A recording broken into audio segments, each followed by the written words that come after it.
Hola, buenas noches. Bueno, sean bienvenidos a su segundo encuentro síncrono. El día de hoy vamos a ver una clase que está muy interesante, así que bueno, cualquier duda, cualquier consulta que tengan, ya saben que pueden preguntar y igual pueden o hablar o si no en el chat hacer preguntas que yo con gusto se las contesto. Así que bueno, vamos a dar inicio a la clase de hoy.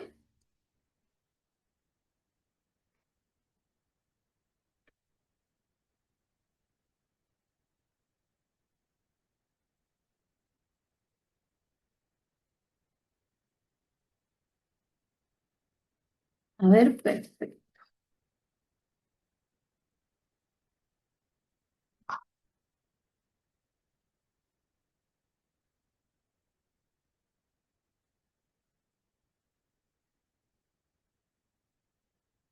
Bien, la clase de hoy la quise nombrar las primeras huellas psicológicas.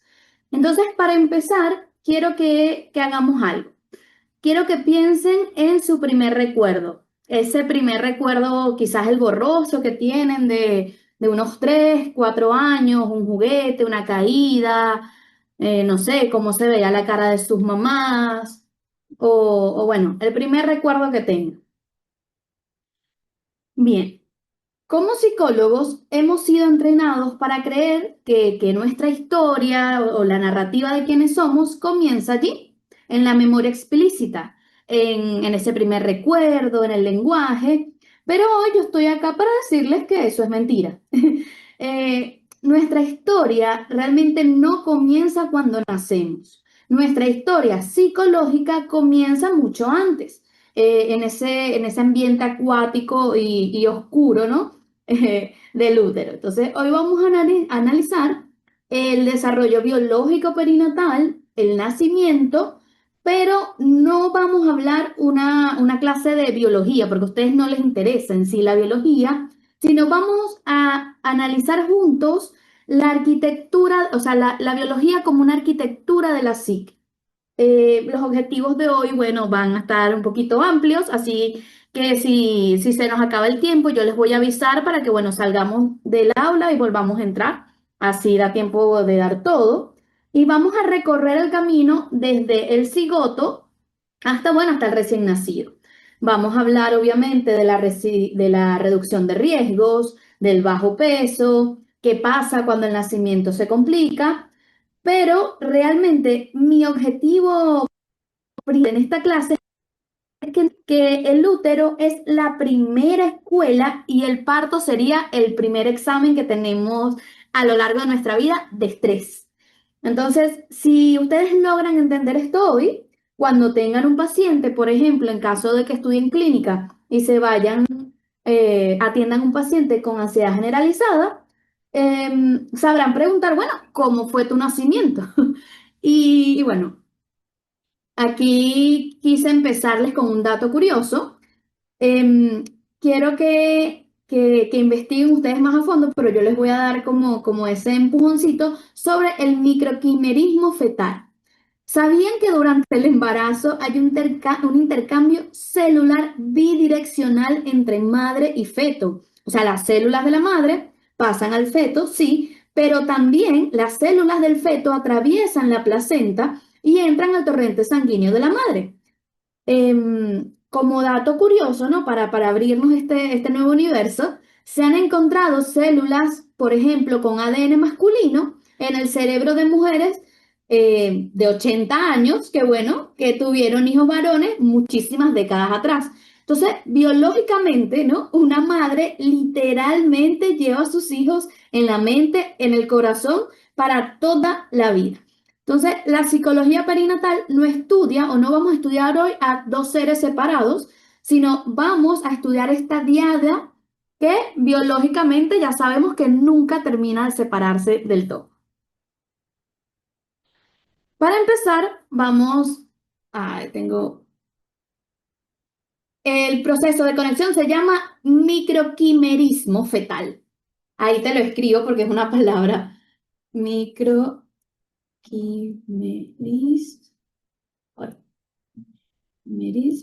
fetal. Ahí va.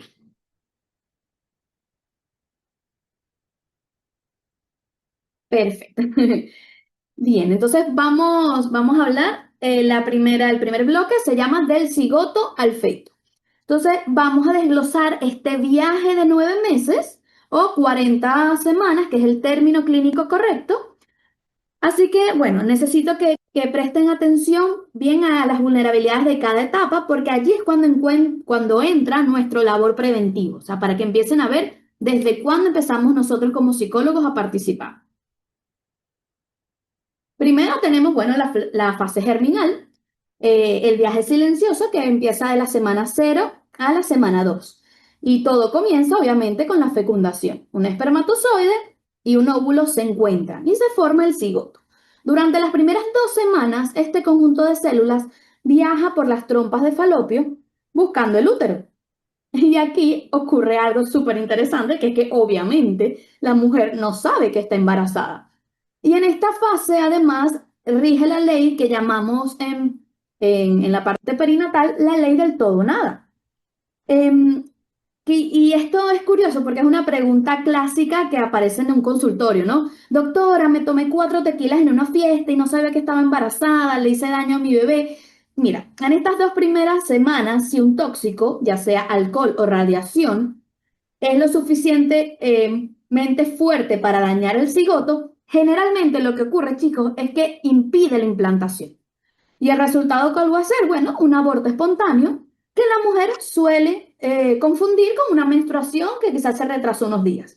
Si el cigoto logra implantarse, generalmente es porque las células son potenciales y que pueden repararse. Así que no, si el embarazo ya avanzó estas 2 primeras semanas de ley de todo o nada, esos 4 tequilitas no importaron tanto, ¿sí? Estamos hablando de estas primeras 2 semanas.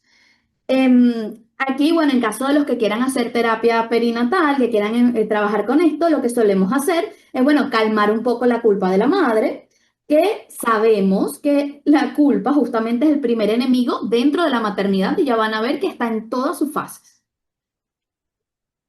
Luego tenemos obviamente la fase embrionaria, que es la construcción del sistema, que vendría a ser de la semana 3 a la semana 8.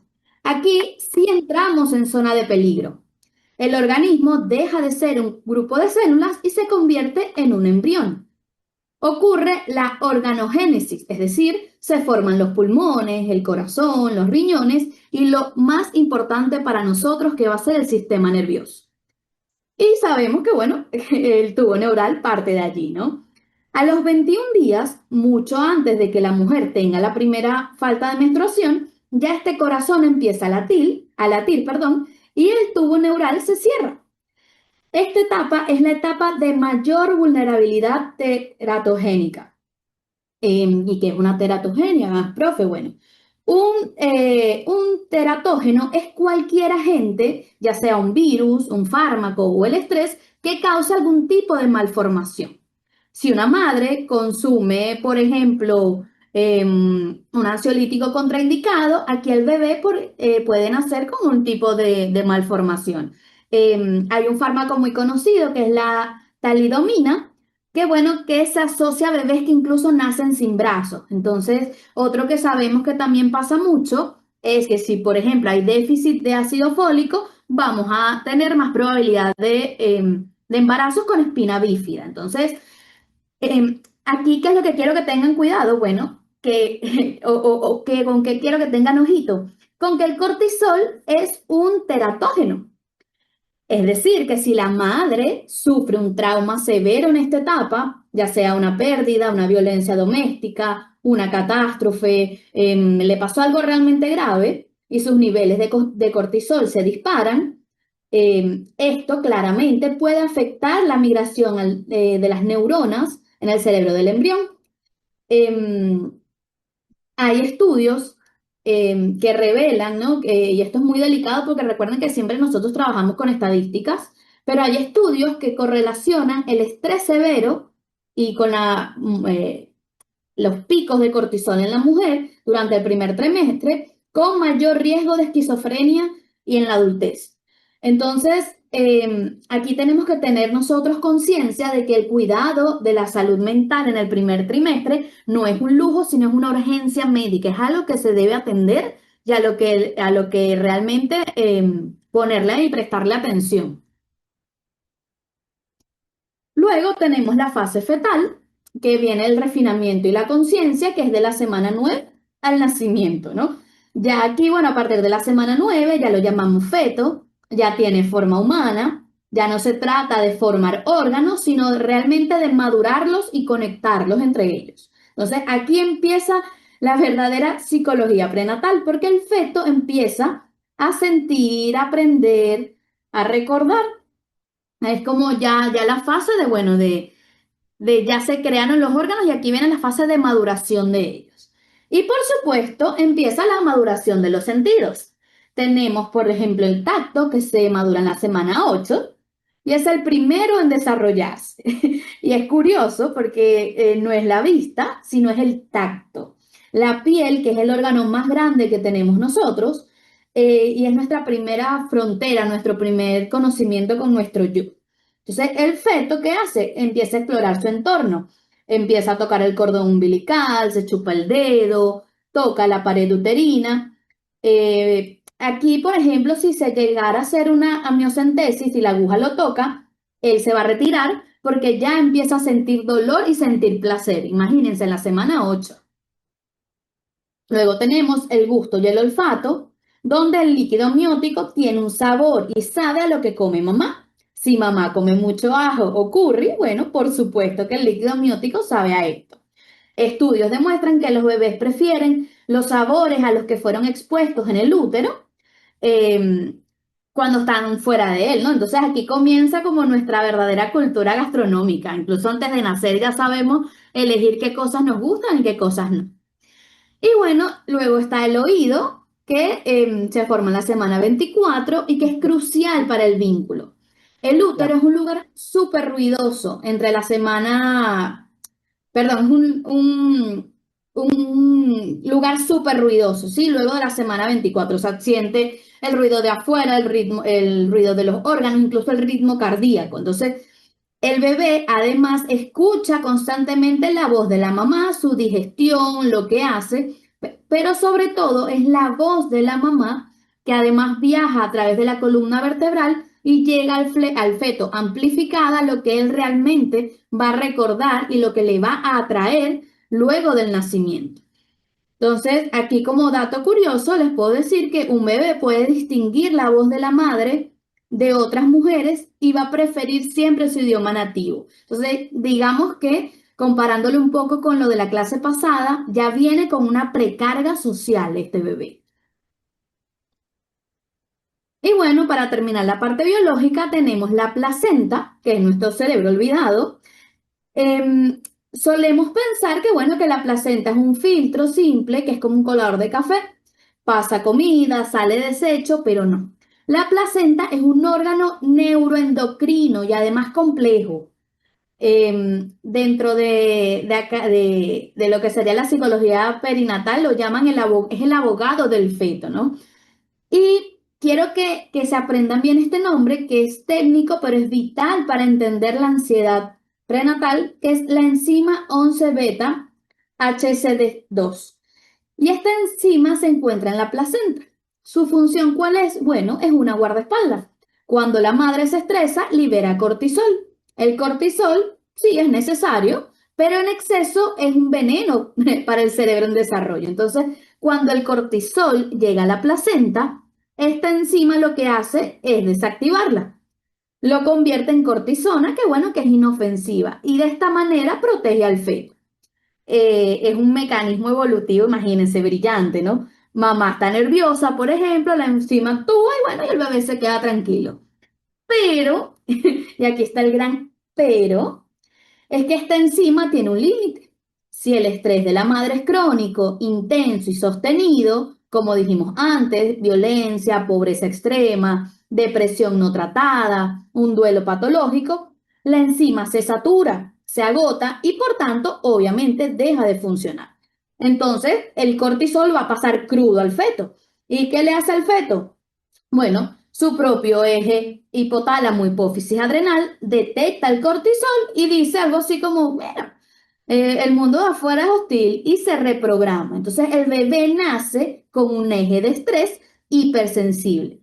Estamos hablando de que estos son bebés que suelen llorar más, duermen peor y tienen umbrales de tolerancia más bajos.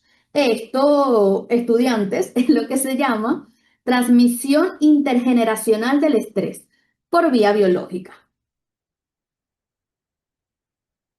Bueno, ahora en el bloque 2 vamos a hablar sobre la vulnerabilidad, riesgo y prevención.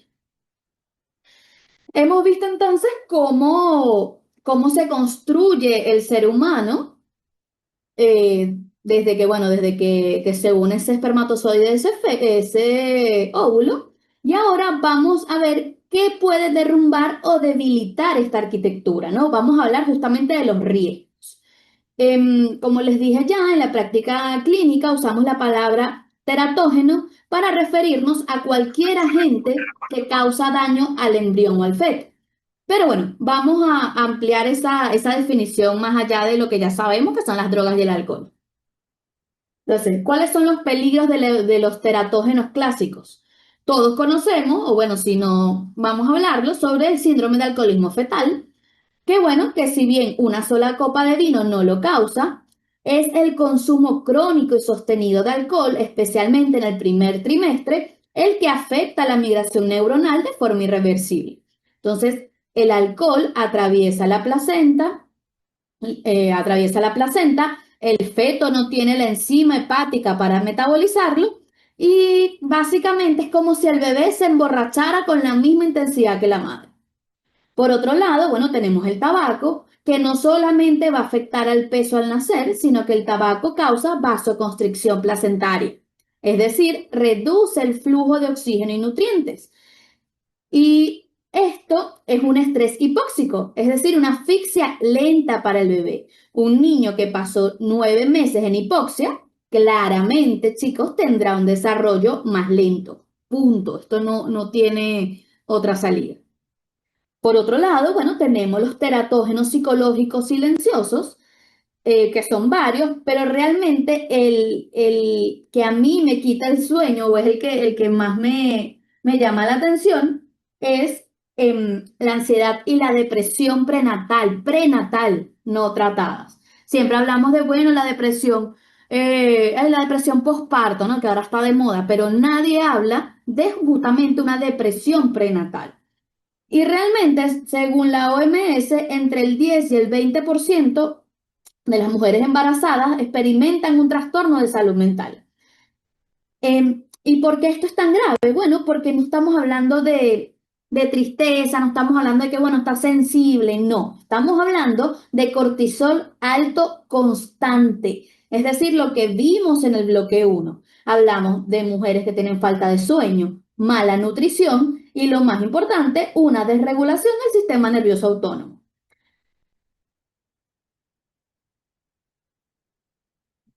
Por otro lado, bueno, tenemos el bajo peso al nacer. Entonces, otro factor de riesgo psicológico sería el bajo peso al nacer, que es definido o está definido clínicamente como bebés que hayan nacido con un peso menos a 2,5 kg. ¿Qué nos habla, no, el bajo peso al nacer, es llamado LPN? Bueno, nos predice riesgos físicos como inmadurez pulmonar, inmadurez en la termorregulación, pero además psicológicamente, ¿qué hace? Bueno, despierta en lo que nosotros que estamos en esta área llamamos el síndrome del niño vulnerable. Los padres entran básicamente en pánico, tienen la sensación de que su bebé, a pesar de estar en casa, está en riesgo constante de muerte, ¿no? La crianza entonces se va a volver hipervigilante, es decir, miran la respiración 10 veces por la noche, si el bebé está respirando. Yo tuve una paciente que hasta le ponía un espejo en la nariz al bebé a ver si se empañaba o no. Tenemos conductas sobreprotectoras, no dejan que nadie lo toque, evitan el contacto social. Se vuelven también ansiosas, cada tos o estornudo, bueno, es una emergencia, está pasando algo grave. Muchas de estas características suele suceder también, y aunque no lo toque en clase, es algo con lo que trabajo, y creo que se los dije, con las mujeres que sufren de duelo perinatal, que pierden bebés o que mueren poquito antes, después de nacer, perdón, poquito después de nacer, suelen tener también estos con el famoso embarazo arcoíris, que es el embarazo que viene después. Bueno, suelen ser normalmente también madres hipervigilantes, sobreprotectoras y ansiosas. Entonces se los dejo así como dato curioso. Y bueno, y volviendo al bajo peso al nacer, ¿no? ¿Cuál sería realmente la consecuencia a largo plazo? Y bueno, y es que un niño, aunque biológicamente sano, eh, sale después de la unidad de cuidados intensivos, en caso que lo esté, por el bajo peso al nacer, bueno, va a crecer con esa etiqueta de ser frágil porque la mamá se lo está implementando constantemente. Entonces, crece con una madre que le transmite el mensaje de el mundo es peligroso y tú no eres fuerte para enfrentarlo. Esto además va a impactar directamente en su autonomía, en su eficacia y obviamente en sus patrones de apego. Entonces, aquí nuestro trabajo como psicólogo sería ayudar a los padres a soltar la etiqueta del niño vulnerable y ver a su hijo como un superviviente. Esto para, bueno, el que se quiera dedicar a esta área. Ahora, bueno, vamos a hablar de el nacimiento, parto y psicología.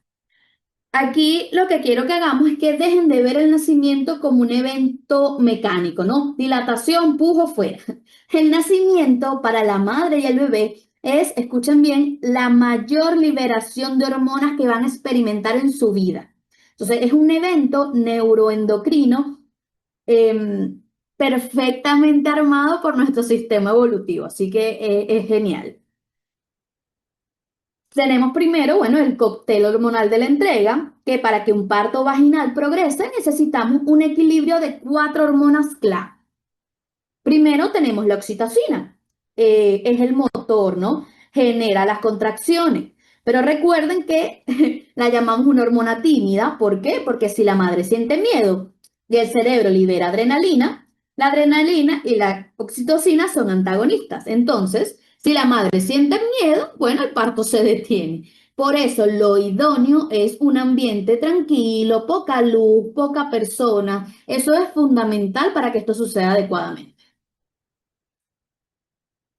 Por otro lado, tenemos las endorfinas, que es la analgesia natural, ¿no? O por excelencia de nuestro cuerpo. Y a medida que las contracciones son intensas, el cuerpo libera sus propios opiáceos.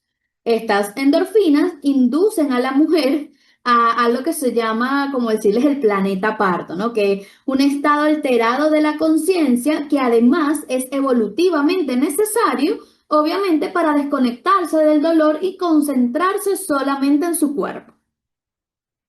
Por otro lado, tenemos la adrenalina, que es esta hormona que antes era la enemiga cuando estaba liberando la oxitocina.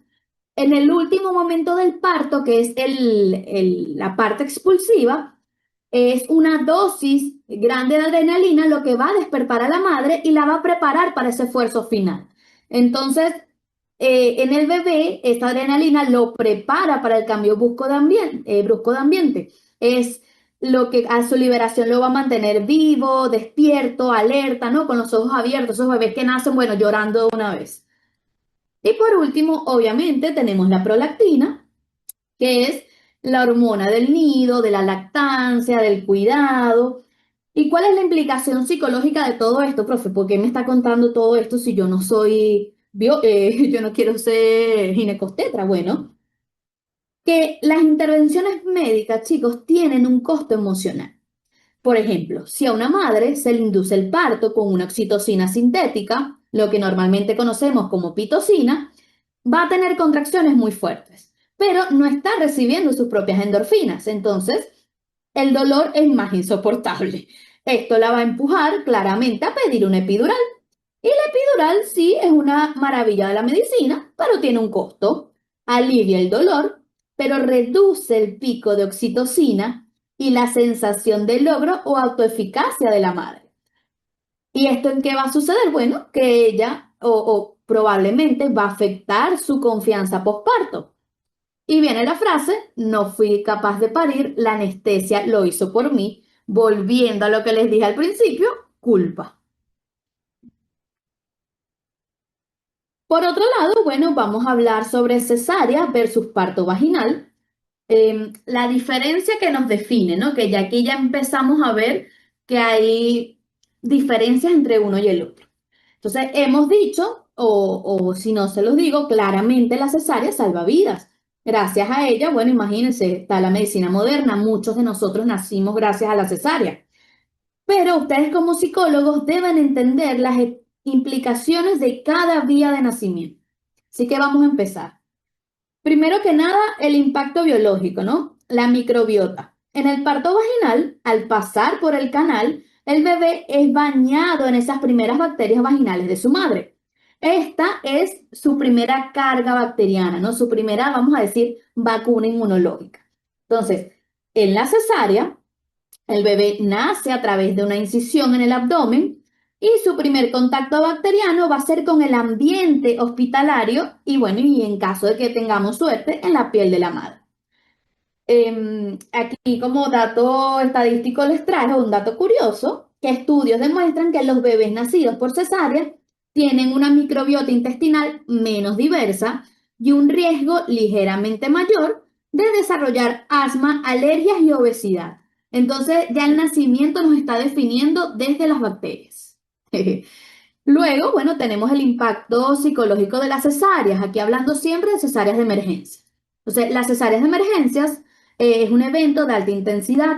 La madre puede experimentar lo que llamamos trauma del parto, sentimientos de peligro, de muerte, falta de control absoluto. Y esto, si no tenemos cuidado, nos puede evolucionar a un trastorno de estrés postraumático.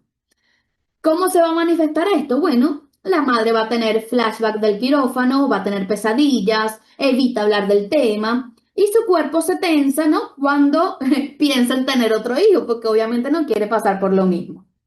Entonces, aquí lo que hacemos nosotros, por ejemplo, en terapia, es bueno, validar la experiencia, no importa si el bebé está sano, si la madre sintió que su vida estuvo en peligro, literalmente fue trauma. O sea, aquí no vamos a evaluar, bueno, pero no te preocupes que tienes al bebé, no. Si la madre sintió que su cesárea fue traumática, bueno, claramente fue traumática. Y aquí vamos, de ese mismo problema, ¿no? De si fue traumático, vamos a derivar la violencia obstetricia. Entonces, debemos ser nosotros como psicólogos sensibles a la violencia obstetricia. No siempre es una agresión física, no es siempre, ay, la enfermera que la sujetaba mientras gritaba. Es la falta de respeto a la autonomía de la mujer, ¿no? El trato deshumanizado, la negación de información o incluso la realización de procedimientos sin consentimiento. Por ejemplo, una episiotomía, siempre se me enreda el nombre, o incluso algo conocido como la maniobra de Christeler, que es esas mamás que no sé si ustedes han tenido cesáreas o tienen personas cercanas o partos normales, naturales, que dicen que la doctora o la matrona se les puso encima, que les apretó el abdomen. Bueno, esa maniobra es una práctica que está desaconsejada, es llamada hoy día como violencia obstetricia, pero bueno, sabemos que se sigue realizando. Entonces, aquí tenemos que entender que la mujer no es un recipiente, no es nada más la que contiene el bebé, es un agente activo de su parto. Y cuando le quitan esa agencia, se rompe la confianza en su propio cuerpo. Además, la recuperación emocional va a ser obviamente más larga, más difícil y además, y aquí viene lo más importante, obvio, va a afectar directamente el inicio del vínculo con su bebé. Eh, Aquí, como estadística, les traje que en muchos países la tasa de cesárea supera el 50% en el ámbito privado, muy por encima del 10 al 15% recomendado por la OMS. Entonces, aquí no estamos hablando de que es un problema médico, sino que es un problema de salud mental pública, la violencia obstetricia. Por otro lado, tenemos el vínculo, la UCI y el futuro. Ok, hemos llegado hasta aquí. Ya el bebé está fuera, ya nació. Pero ¿dónde comienza el vínculo? No comienza cuando la madre lo alimenta a los 3 días, ni cuando le habla al útero. El vínculo, en su forma más cruda y biológica, comienza en la hora de oro. La hora de oro son los primeros 60 minutos de vida del bebé. Si el nacimiento fue un parto natural y no hay emergencia médica, este tiempo debe ser sagrado y además súper necesario. ¿Y por qué le llamamos la hora de oro? Bueno, porque el bebé está en un estado de alerta tranquila. No está llorando, no está llorando histéricamente, ni está dormido. Él está observando, oliendo, buscando y conociendo. El acto, además de colocar ese recién nacido mojado y tibio sobre la piel desnuda de la madre, que además conocemos como piel con piel, es sumamente importante. ¿Por qué? Porque nos trae ciertos beneficios fisiológicos. Primero, la regulación térmica. El pecho de la madre se calienta o se enfría automáticamente para regular la temperatura del bebé. Y esto es mucho mejor que claramente con una incubadora. Le da estabilidad al bebé, normaliza el ritmo cardíaco y además su glucosa. Además le da activación de ciertos sentidos, por ejemplo, el olor a calostro lo va a llevar directamente a buscar el pecho. Y además ofrece también beneficios psicológicos.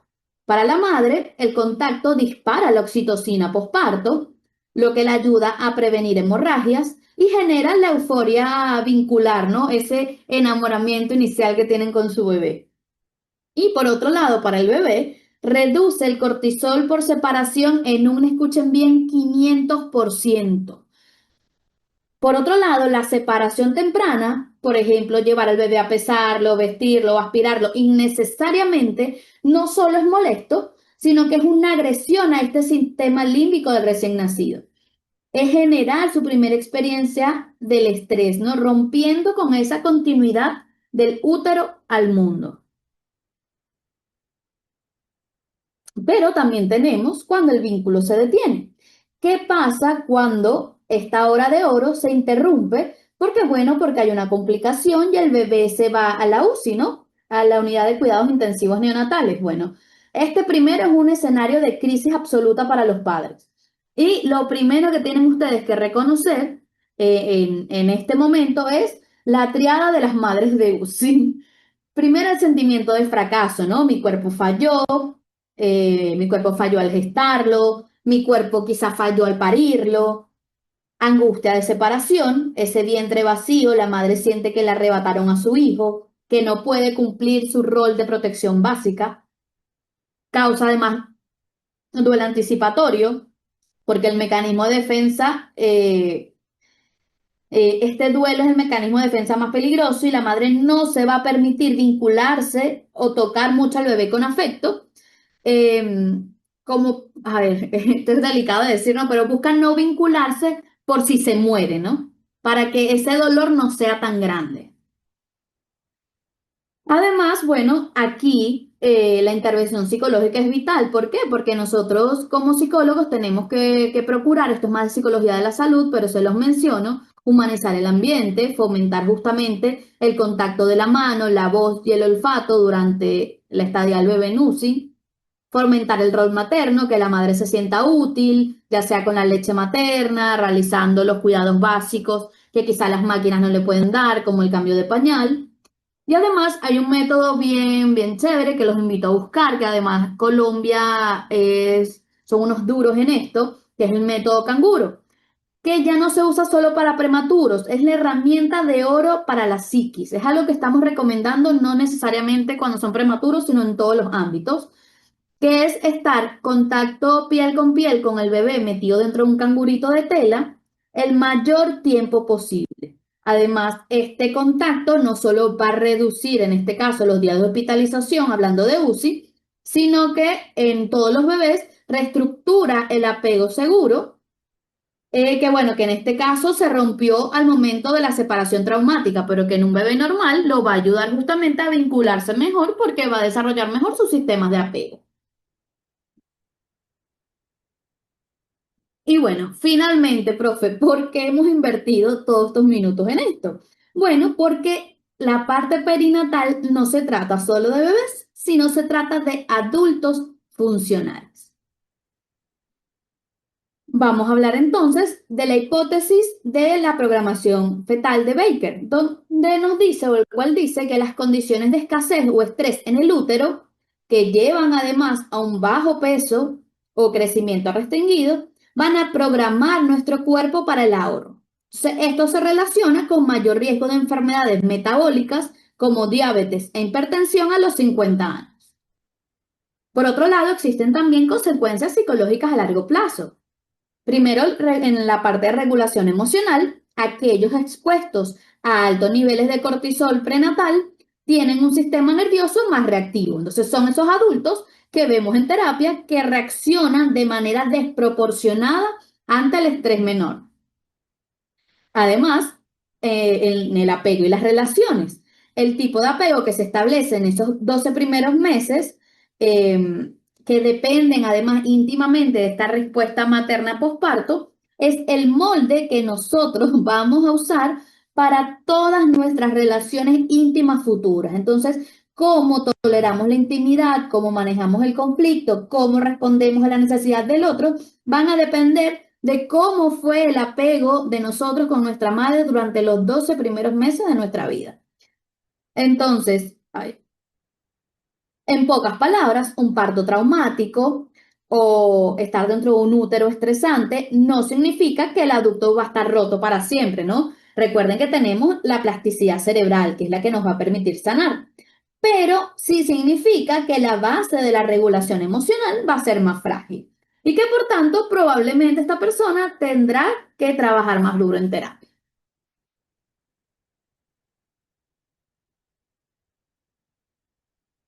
Trabajar más duro que en terapia, que obviamente aquellos que recibieron un nacimiento respetado y esa hora de oro más segura, ¿no? Ahora bueno. em, Y por último, el origen como clave de toda la psicología, ¿no? Aquí les quise más o menos ejemplificar una chica yendo a la psicóloga recordando que, bueno, que alguna vez ella estuvo en cuidados intensivos. Entonces, hemos completado nuestro recorrido y hemos ido hasta acá desde el cigoto hasta el sistema nervioso del recién nacido. Entonces, ahora quiero que me escuchen bien. Esto no es una clase para obstetras, sino es una clase para cualquier psicólogo que, bueno, que pretenda entender la mente humana. Si eligen, por ejemplo, la psicología clínica, bueno, cuando un adulto no pueda gestionar la frustración, busquen la historia del cortisol en el útero, el bajo peso al nacer, eso puede explicar, bueno, su vulnerabilidad, la ansiedad de la madre, que quizás fue una alarma que nunca se apagó en su sistema límbico, ¿no? Si eligen, por ejemplo, la psicología educativa, bueno, busquen el bajo peso al nacer, el estrés hipóxico prenatal, que bueno, que no son solo datos médicos, sino que hoy, después de esta clase, ustedes saben que ya se relacionan directamente con problemas de atención, regulación y aparte de aprendizaje dentro del aula. Y por último, si eligen psicología industrial o psicología organizacional, bueno, los problemas de liderazgo, la mala gestión del conflicto o la hiperreactividad en el entorno laboral, sabemos que tienen una raíz en los patrones de apego y en la regulación emocional que se establecieron durante esa hora de oro y bueno, y como les dije, ese primer año o esos 12 primeros meses de vida de este niño. Entonces, no existe conducta adulta que no esté cimentada sobre esta base biológica.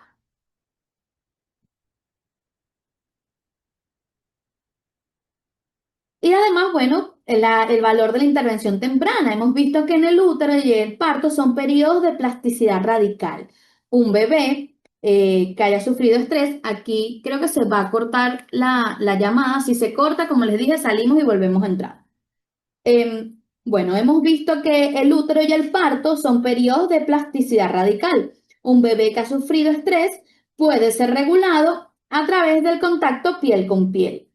Una madre traumatizada por la UCI, bueno, puede restaurar el vínculo a través de una intervención psicológica, que es donde participamos nosotros.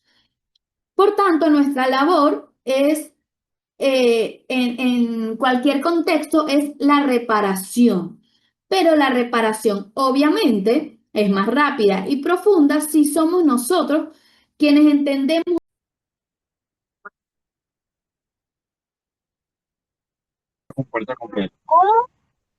Sí, ahí se había cortado, pero bueno, ahí ya la coloqué de nuevo. A ver, denme un segundito.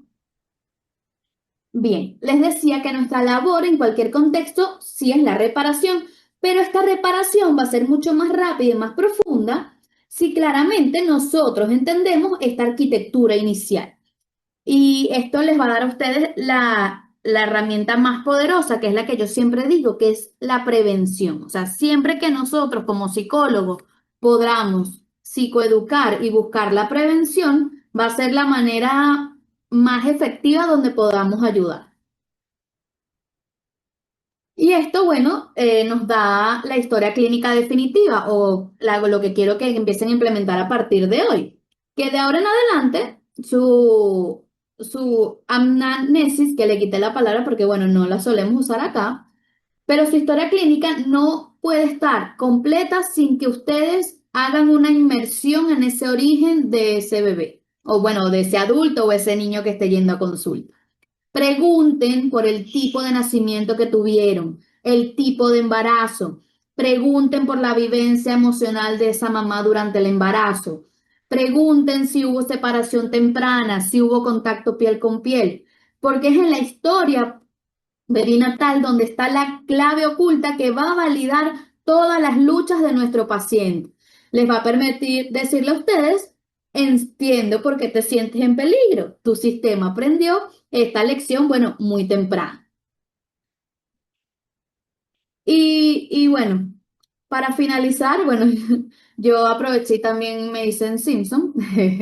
Em, el conocimiento en esta área, chicos, si bien, como les dije, la psicología perinatal, bueno, es algo que existe y es una rama, no quiero que la vean solamente como una especialidad, sino como una obligación ética de nosotros. Un psicólogo que ignora ese origen, que es realmente el arquitecto que ignora los cimientos de un edificio, bueno, solo va a tratar los derrumbes. Y sí, bueno, y básicamente hay una idea que quiero que se lleven consigo hoy y es esa. Y guárdenla y véanla y estudienla para el día en que ustedes duden de la profundidad y de lo transformadora que es nuestra profesión, que es: no vamos a terapia para descubrir quiénes somos, sino para desaprender la forma en la que el mundo nos dijo que debíamos sobrevivir. Y es justamente el conocimiento perinatal el que les va a dar la llave para entender cuándo y cómo se escribió ese primer código de supervivencia. Entonces, usen ese conocimiento para, bueno, para de aquí en adelante aprender un poco más del resto del desarrollo del ser humano. Muchísimas gracias. Si tienen alguna pregunta, alguna duda, algo que quieran saber. Ah, para Profesor, los niveles de cortisol hay un examen.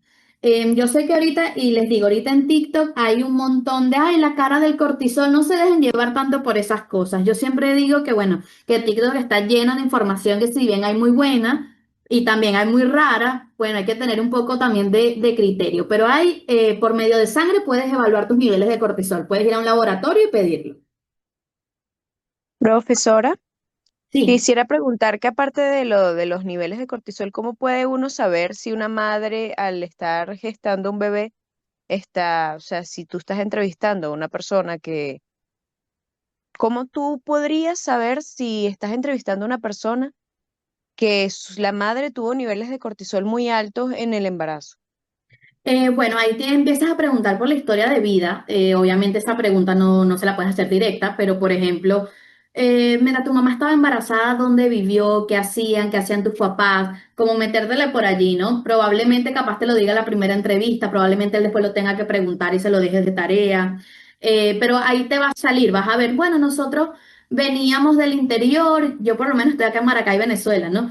Entonces, un ejemplo, ¿no? Veníamos del interior, nosotros estábamos viviendo en un cuartito, mi mamá estaba embarazada de mí, entonces ya ahí tú te das cuenta, bueno, claramente la mamá, a ver, tuvo una pequeña migración, aunque sea dentro del mismo país, probablemente estaba viviendo en una casa de un tercero, no estaba alimentándose bien, o sea, tú allí ya vas deduciendo y vas sabiendo más o menos cómo fueron los niveles de vida, perdón, los niveles de estrés de esa madre. Y eso además te va a dar también cómo se vinculó con ese bebé, porque imagínate. para vivir todo ese estrés, no sé qué voy a hacer, ok, te estoy teniendo porque, bueno, no me da el corazón para abortar o perder el bebé o lo que sea, pero no estoy en condiciones, imagínate el apego que va a tener esa madre con ese bebé. Entonces, es súper importante eso, que preguntes no solamente cómo fue el embarazo de él, sino en qué contexto estaba esa familia al momento de estar embarazados. Ok, y tenía otra pregunta.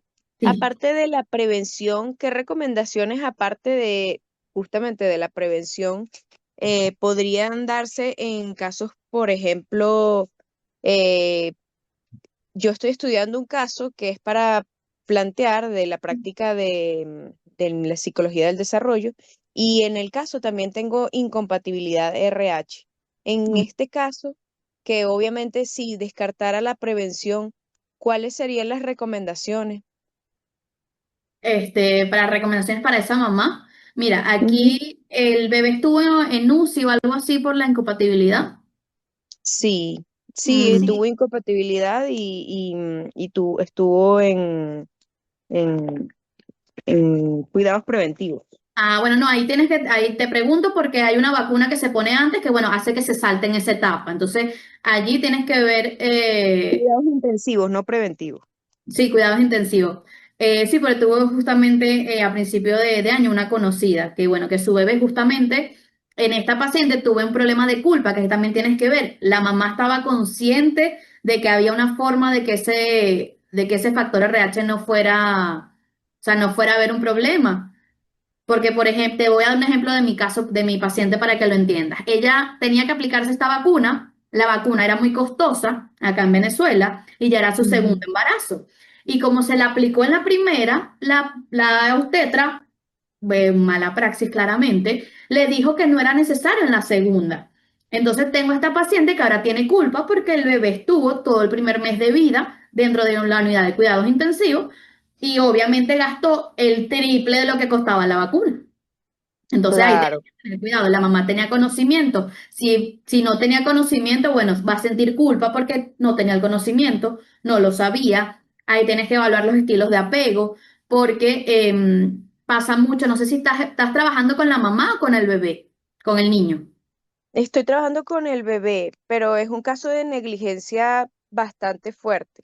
O Claro, sea, ¿ves? Te decía, por los sistemas de él es apego, un tienes que caso ver. cercano a la casa, cercano a mi familia, y es un caso de negligencia bastante fuerte. Ya tenía dos embarazos, porque leí que al menos en el primer embarazo es hasta un poquito más suave. No sé si será cierto, pero ella, este era su tercer embarazo y me supongo que debía de estar consciente de eso, pero bueno, negligencia al fin. Claro, no, ahí Pero te en dice estos casos, el estilo, ay, perdón, que escuché un grito. El estilo de ujú, apego que genera esa mamá puede, por un lado, eso, irse hacia la culpa o por otro lado, irse totalmente a, mira, me desatiendo totalmente de ti, tienes que ver si si el papá está jugando algo dentro del rol, el rol familiar. eh, pero ahí claramente es como el otro extremo, ¿no? Pero ahí hay patrones de apego. Una de las cosas, yo tuve la oportunidad por un tema personal de estar dentro de UCI mucho tiempo, o sea, de la UCI perinatal, ujú. y, y la forma en la que las mamás se vinculan, que es parte de lo que les dije en clase, tenemos esa mamá que quiere estar allí porque no se quiere perder un segundo, porque si el hijo fallece, quiere estar con él, y tenemos las mamás de las que, bueno, no me quiero encariñar por si se muere. Entonces, cuando hablamos de problemas de apego, hablamos ya sea de un apego muy intenso o por el contrario, un desapego muy intenso. Entonces, cualquiera de los dos va a traer sus consecuencias, pues. Y en este caso, con el factor RH, tienes que ver eso, cómo fue ese primer vínculo. Claramente no hubo la hora dorada porque la mamá no pudo cargar al bebé inmediatamente. También depende de la clínica donde está o del hospital. Hay hospitales donde sí buscan la participación de la mamá. Bueno, que se saque, se extraiga leche. Quizás no le pidieron nunca que se extrayera, sino que comprara fórmula desde cero. Ahí no tenemos liberación de prolactina, no hay, o sea, ni siquiera tenemos una hormona que nos está ayudando con el apego. Entonces tienes que evaluar cómo fue, no nada más que, bueno, que estuvo en UCI, sino cómo fue ese trayecto durante la UCI. La mamá participó, no participó, se quedaba el papá. A veces tenemos acá en Latinoamérica mucho que es la abuelita, que bueno, la mamá estaba recién cesareada, no podía, bueno, se hacía cargo un tercero. O sea, allí tienes que fijarte bien como, salud, como todo el marco en el que estás trabajando el caso. pero a mí estos casos me encantan mucho. Sí, muy, muy fascinante la materia, me parece fascinante. Gracias. No, no te preocupes. ¿Quién más? Profesora, Sí. yo Ah, genial. soy Adolia, Ah, un Dolly, un placer. gusto. Oyéndola todo lo que dice, me fui al parto de mi hijo, Mm. porque cuando dilaté a 7, él decidió voltearse y ponerse la mano aquí. Guau. Y entonces el doctor, por supuesto, metía la mano para voltearlo y eso es un dolor espantoso, espantoso. Mm, Y bueno, en ese trance él me dio la opción de dormirme y luego voltearlo y sacarlo. Mi hijo sufrió todas esas cosas, mm, de voltearlo, usted decía que se monte la enfermera, pues a mí se me montaba la enfermera y la doctora para ayudarme a parir. mm, Y luego de todo eso, claro, la anestesia me dominó y yo sé que vi a mi hijo, mm. más no sé si me lo pusieron cerca o no porque me dormí. Tanto el cansancio de todo un día de trabajo de parto Claro. y después de eso, entonces tuvo estericia y tuvo en lámpara como 4 días, la Nada. doctora, o 5 días. La doctora me decía, no le des pecho, pero mi instinto materno me decía que sí. Yo decía, pero si yo tengo leche porque yo no le puedo dar, no, porque le transmite, no sé, pero en eso fui desobediente. Yo cargué a mi hijo, le di pecho porque yo decía, yo siento que tengo que darle pecho. Claro. Bajo todos estos traumas, pues, ¿qué me hace moverme hoy en día que estoy estudiando? ¿Qué traumas puede tener mi hijo ante todo esto? Mi hijo hoy en día tiene 25 años, pero me hizo pensar, usted contando cada cosa y yo, santo Dios, ¿qué traumas puede tener mi hijo? Aunque yo le di mucho amor, mucha comprensión, mucho todo, pero Bueno, Dolia, primero que nada, acuérdate de la neuroplasticidad, que, o sea, que nuestro cerebro no es una piedra, es un músculo que se va entrenando. O sea, estas son como trazas que quedan de situaciones que, bueno, que van sucediendo en la parte perinatal y del nacimiento, pero que obviamente pueden ser controladas, ya sea uno estando consciente, llevando al niño a terapia, o bueno, el ambiente familiar también nos moldea. ¿Te acuerdas un poquito lo que vimos en la primera clase? Ahora, ¿dónde debería fijar? Ah, bueno, no, antes de eso. Recuerda que no debemos analizar a nuestros familiares, que eso es, bueno, algo ético, pero bueno, sabemos que muchos no lo hacemos. Pues yo tengo un niño y yo me agarro todo el libro de Chilena León y empiezo, bueno, ya hoy debería estar agarrando. Así que bueno, si te da curiosidad de mamá, que bueno, esa curiosidad de mamá es válida, por lo que me cuentas, deberías fijarte en justamente los patrones de apego. Otra de las cosas, o sea, en cómo él se vincula con otras personas. Si ha tenido la misma noviecita de siempre, si le cuesta conseguir pareja, cómo trata amigos, tiene amigos confiables de toda la vida, no tiene amigos, o sea, en la parte de vinculación.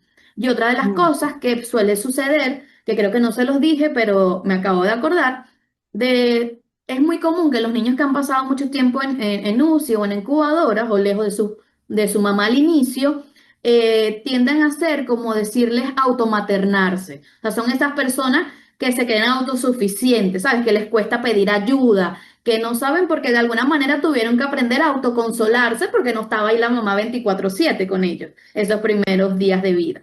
Entonces son como los bebés que pasan mucho tiempo en UCI o tienen estos días en UCI que no han estado cerca de sus mamás, son como las dos cosas que más, los dos caminos que más suelen haber, ¿no? Problemas de vinculaciones y bueno, la parte de la autosuficiencia desproporcionada. Les cuesta pedir ayuda.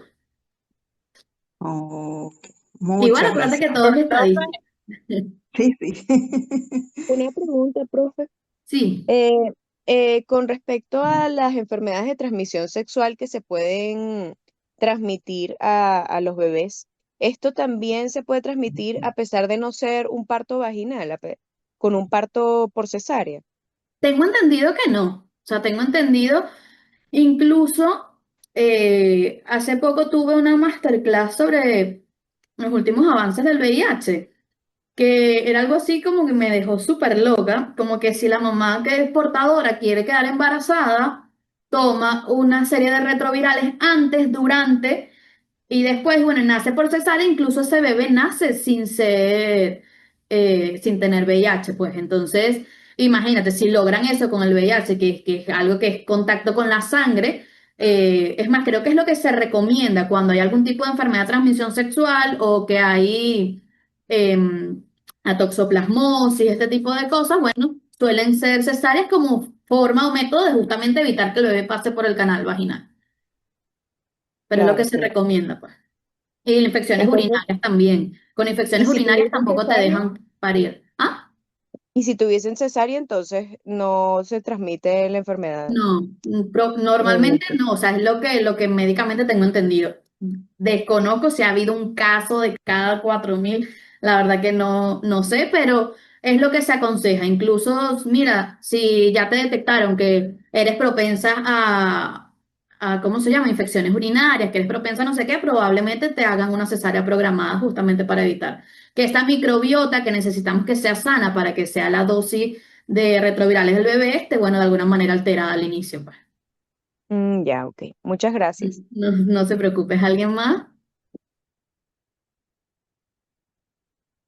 Profe, Sí. eh, estuve viendo el material que nos mandó de apoyo y tenía dos preguntas, ¿no? Uno con relación al material del neurocientífico, Ujú, el video del BBVA, porque él comenta casi al final del video que por los experimentos que él ha hecho, él ha llegado a la conclusión de que los bebés al nacer ya tienen capacidades lógicas y matemáticas.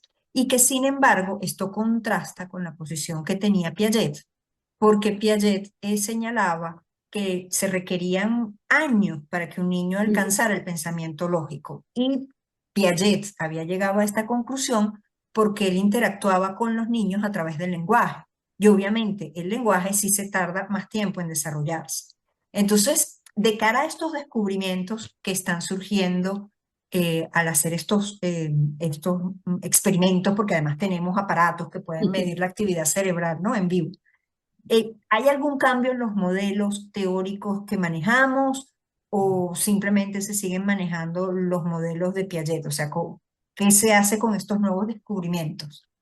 Bueno, bueno, buenas noches.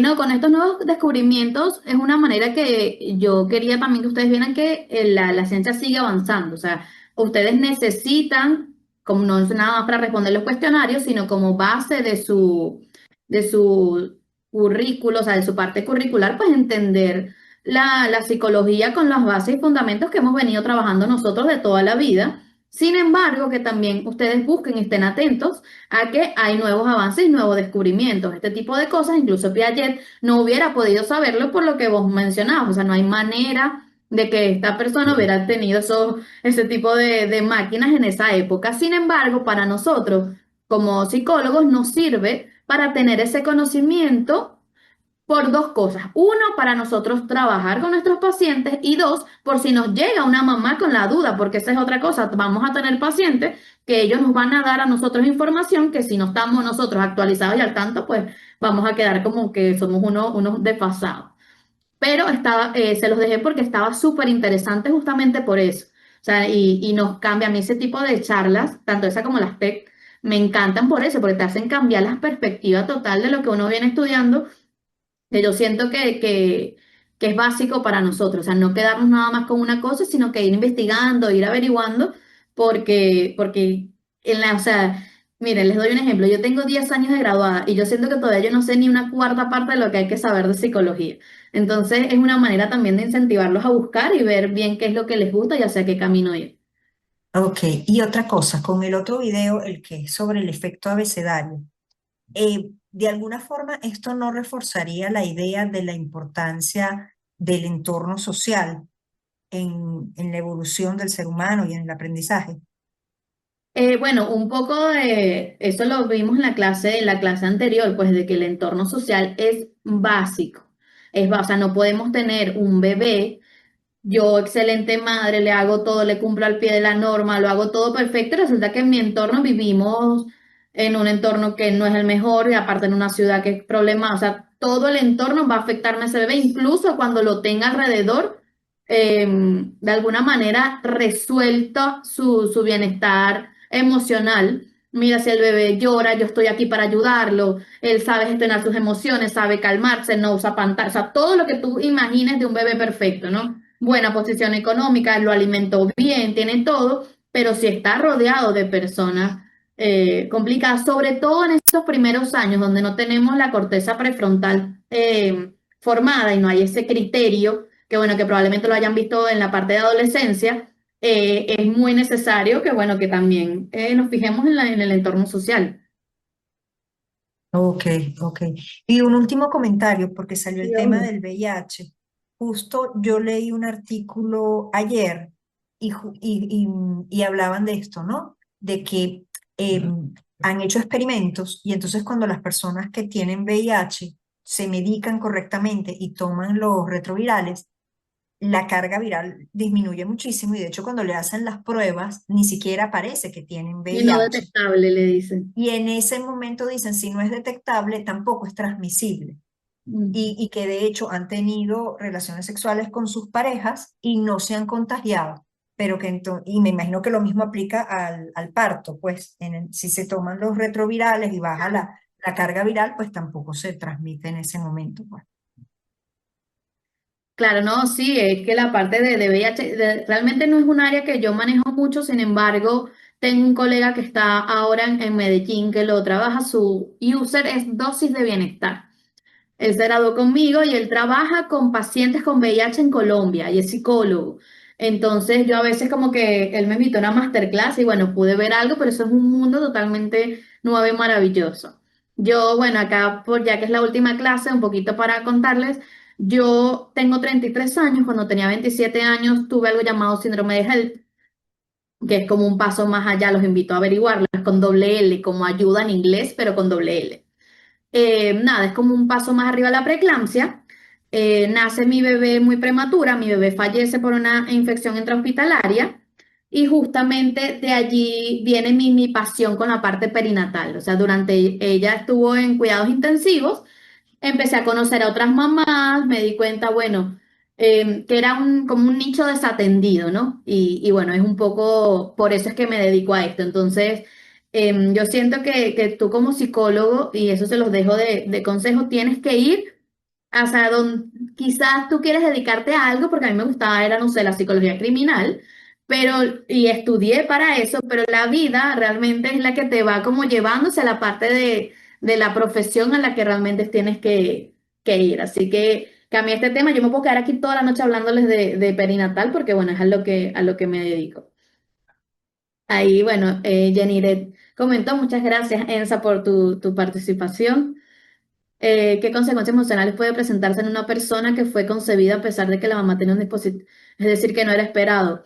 Bueno, allí, Yanire, buenas noches. Allí tienes que trabajar primero, o sea, más que el bebé, cómo fue, como lo veníamos hablando, ese trato de esa madre hacia ese bebé. No es igual el bebé que está viniendo esperado, que bueno, que todos lo estamos esperando, a uno que quizá hasta lo comunique más tarde, no sabía cómo decirle a mi pareja que estaba, pero cómo, ese dilema familiar de, pero si te estabas cuidando, no te estabas cuidando, y eso, o sea, recuerden que aquí lo más importante va a ser cómo esa madre trata a ese bebé esos primeros días.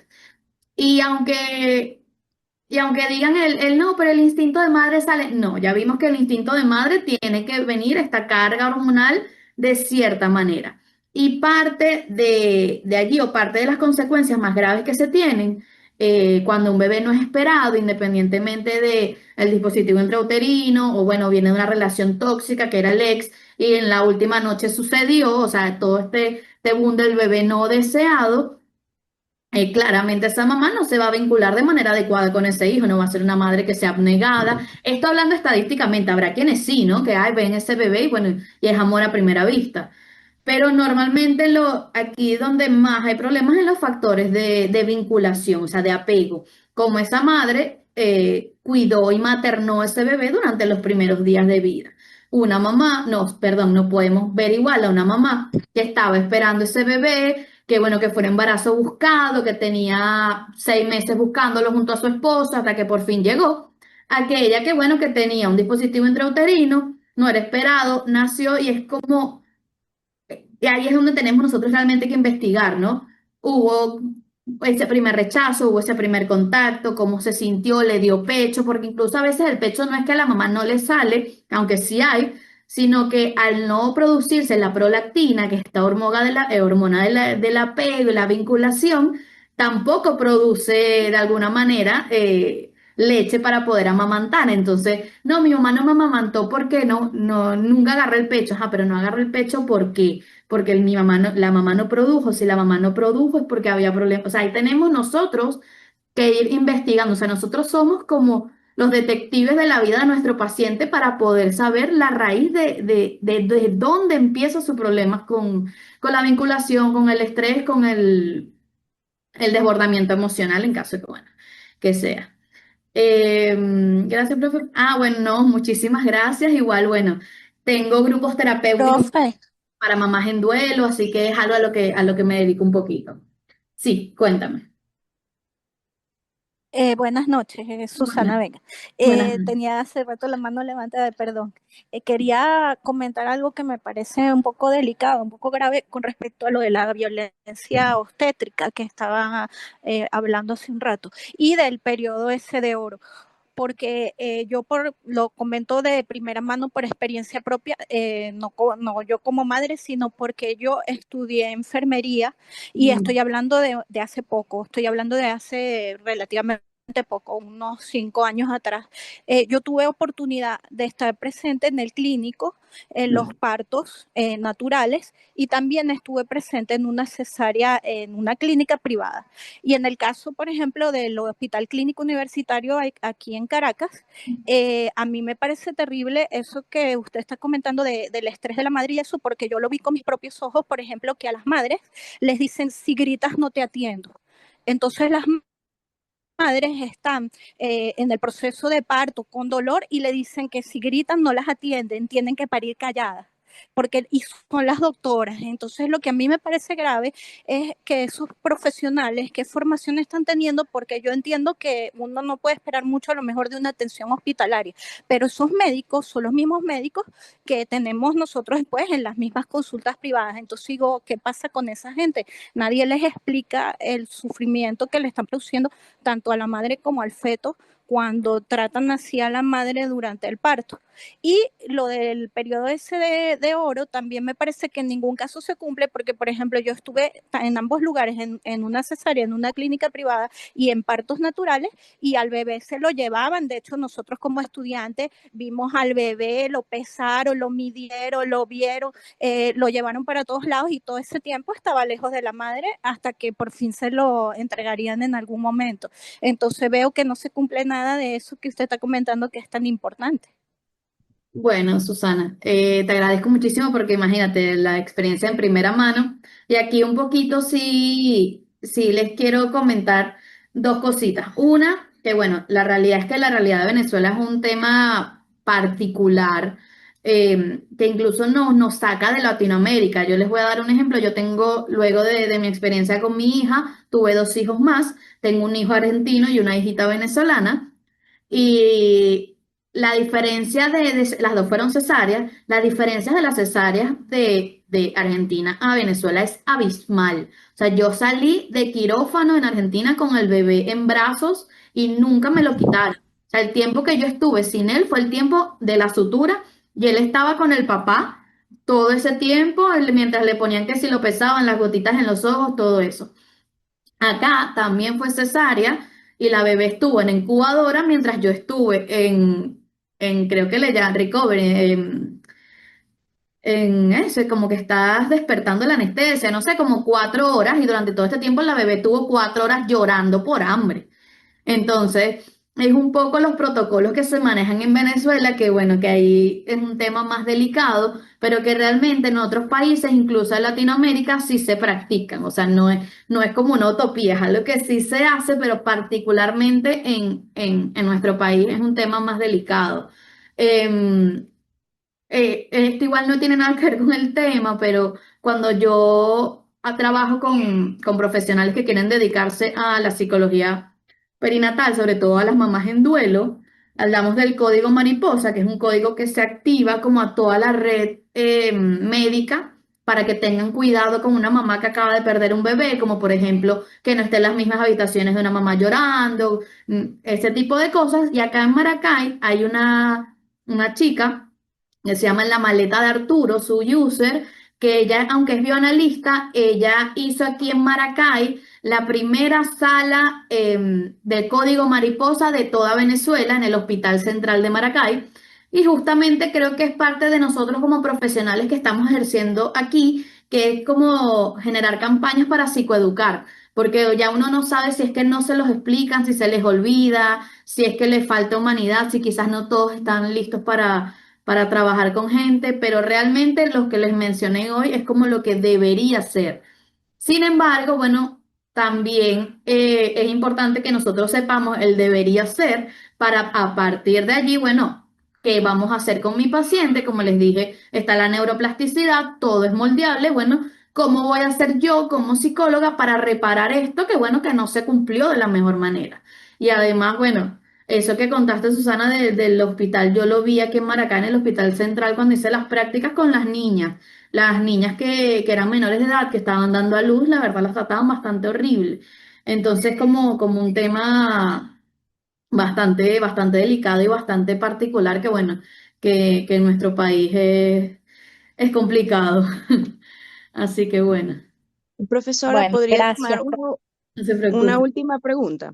Sí, sí, obvio. Debido a que estamos tomando el tema del parto y de la situación país y de todo esto, me gustaría preguntar, si una persona tiene bajos recursos, ¿cómo esta persona podría con conocimiento recurrir a un parto más digno? O sea, hay formas, por ejemplo, o sea, a mí me gusta mucho estudiar de historia y yo me he visto como hay muchas veces que a pesar de lo complicado que pudo haber sido el parto, había muchas parteras que asistían. Ujú. Y he leído muchas veces de temas de ginecología, no es que sepa demasiado, ¿no? Pero sí he visto que hay muchas cosas que se han ido hacia el mundo de la medicina, más que todo por industrializarlo, por sacarle provecho económico. A veces no siempre es, por ejemplo, la mayoría de las cesáreas que se hacen porque dan más dinero y no porque realmente sea tan necesaria la cesárea. Podías haber no descartado la cesárea, pero la cesárea es más dada de dinero para los médicos. Entonces, ¿cómo una persona en Venezuela puede, o sea, si hay alguna organización, si hay formas de tener un embarazo más sano, pues? Mira, sé que aquí en Maracay hay un grupo de dulas, que probablemente hay dulas en toda Venezuela. Sé que acá hay un grupo porque trabajé con ellas. Hay que buscar los grupos de dulas de su ciudad. Y además la palabra dula ahí también dice necesitas un nivel de conocimiento porque no todo el mundo llega hasta allí, hasta que es como el nuevo nombre que hay para este acompañamiento, ¿no? Que son personas que, bueno, que le dan el acompañamiento a la mamá durante todo el embarazo y el parto inclusive, que son las dulas. Em, por lo que tengo conocimiento, otra vez hablándote de Maracay, que es donde estoy, la maternidad de la Candelaria tenía una parte de maternidad donde había jacuzzi, si la mamá quería tener un parto de agua, si la mamá quería, bueno, que estuvieran ciertas personas, cómo quería su parto, ¿no? Sí hay organismos públicos, pero volvemos a lo mismo. La clínica estuvo, yo la conocí, pero ya hoy en día no funciona. Entonces, al no haber mantenimiento, bueno, vamos cada vez, lo inauguran, el tiempo que inaugura está perfecto, pero se precariza. Entonces, realmente el tema económico aquí nos prela muchísimo en muchas cosas, sobre todo en las partes públicas. Eh, Así que bueno, ese es un tema, pero bueno, mi consejo sería buscar el hospital donde se sienta más cómoda esa mamá. O sea, busca uno, otra opción, pregunta, aconseja, vive, si no por tus propias experiencias, porque hay mamás que hablan de que en unos hospitales públicos les fue muy bien, otras la experiencia fue bastante horrible. Depende de muchos factores. Pero la verdad es que escapar de Venezuela de quizás la violencia obstetricia o de escapar de la precarización de los sistemas públicos es algo bueno, que nosotros tenemos que buscar más manera de cómo repararlo que quizás cómo anticiparlo, porque es algo que ni siquiera podemos nosotros de alguna manera ni prever ni calmar, ¿no? Sino, bueno, vivió esto, ahora ¿qué hacemos nosotros? Partir de allí.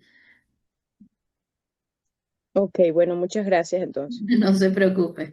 A ver, Keiber dice, muchas veces en los hospitales los cuidados se los hace la enfermera, la violencia se dice terrible en los hospitales, sobre todo con las madres adolescentes. Sí, eso lo vi en el Hospital Central, que bueno, que con las mamás adolescentes era un tema bastante complejo. Así que bueno, yo de verdad espero que con esta clase los haya sensibilizado con el tema, no porque los quiera traer a mi rama, pero que es como un sector, un nicho que realmente está poco escuchado, poco visto y que necesita de personas, independientemente si sean hombres o sean mujeres, que necesitan de personas que estén comprometidas, porque o sea, aprendimos lo importante que es no solamente un embarazo sano, sino que todo ese ritual de nacimiento sea realmente armonioso tanto la madre como para el bebé y que además tiene implicaciones en el futuro. Hoy sabemos lo importante que es, o sea, lo aprendimos un poquito. Entonces, también no solamente nosotros educarnos y aprender esto, sino también de alguna manera poner nuestro granito de arena. Si conocemos una embarazada, bueno, le, le damos lo que nosotros aprendimos, como de alguna manera divulgar lo que hemos aprendido para psicoeducar un poquito. Yo siento que esa es como parte de la misión de nosotros como psicólogos, siempre es buscar la psicoeducación en nuestros conocidos y en las personas que podamos de alguna manera ayudar. Así que bueno, ¿alguna pregunta más? ¿Algo que quieran saber?